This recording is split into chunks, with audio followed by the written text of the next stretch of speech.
గందరగోళ పరిస్థితుల మధ్య సింగరేణి కార్మికులు వీధులకు హాజరయ్యారు. జాతీయ కార్మిక సంఘాల నాయకులు ఇచ్చిన భరోసా మేరకు కార్మికులు వీధులకు హాజరయ్యారు. శ్రీరాంపూర్ ఏరియాలోని RK7 భూగర్భ గనిపై అనిశ్చితి నెలకొందని కార్మిక వర్గాలు మండిపడుతున్నాయి.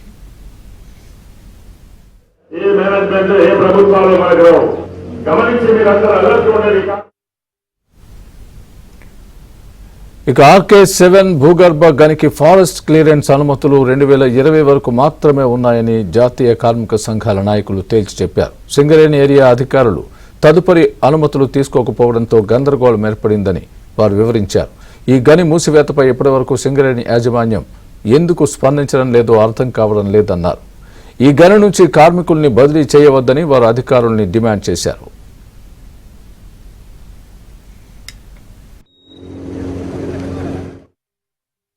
సింగరేణి యాజమాన్యం రోజుకొక బాంబులు వేసినట్టు కార్మికుల పైన సర్కులర్ల మీద సర్కులర్లు, ఆఖరికి బావులు కూడా బంద్ పెట్టడానికి RK7 మైన్ ఇంకా 20 సంవత్సరాల కాల పరిమితి ఉంది. దానికి 20 సంవత్సరాల తర్వాత కూడా షాఫ్ట్ వేస్తే ఇంకా 50 సంవత్సరాలు నడుస్తుంది. 2000 మందికి ఉద్యోగాలు ఉంటాయి. అటువంటి బావిని కూడా బంద్ పెడతామని ఫారెస్ట్ వాళ్ళు క్లియరెన్స్ ఇవ్వలేదని, అది బూటకం. రాత్రి 10 గంటలకు GM గారు ఫోన్ చేసి మీరు బావిల మీదకి పోకండి, మేము ప్రయత్నాలు చేస్తున్నామన్నారు. మేము తీసుకొస్తామనలే, ప్రయత్నాలు చేస్తున్నాను ఒక నాటకం ఆడినారు.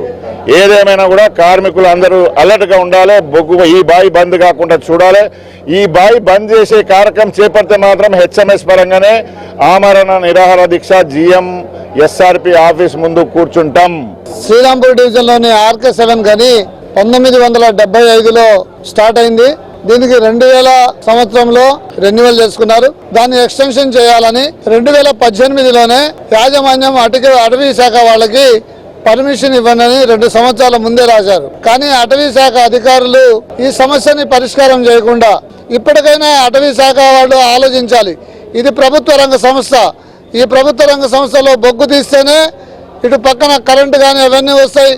దానివల్ల ఈ రాష్ట్రాభివృద్ధి అదేవిధంగా దేశం అభివృద్ధి ముడిపడి ఉంటుంది.